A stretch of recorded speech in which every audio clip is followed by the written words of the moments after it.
கடிகார முட்களையே தேடி எழும் எனது காலை பொழுதுகளை முதலில் வரும் உன் நினைவுகளால் இப்போதெல்லாம் கண்டு கொள்வதே இல்லை.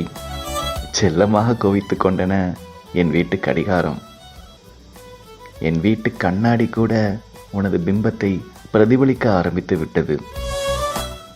நாம் பேசிய நிமிடங்களை சேமித்து வைத்திருந்தால் ஒரு யுகமே செய்திருக்கலாம் கண்மணியே. Cause is a endless conversation. பசி, தூக்கம் அனைத்துமே இரண்டாகிவிட்டது. ஒன்றை தவிர துடிக்கும் இதயம் இங்கிருக்கிறது. அங்கு இருந்தால் செய்தி அனுப்பு. நான் பேசாத மௌனம் எல்லாம் உன் கண்கள் பேசும். உன்னை காணாத நேரம் என்னை கடிகாரம் கேட்கும். மணல் மீது தூரும் மழை போல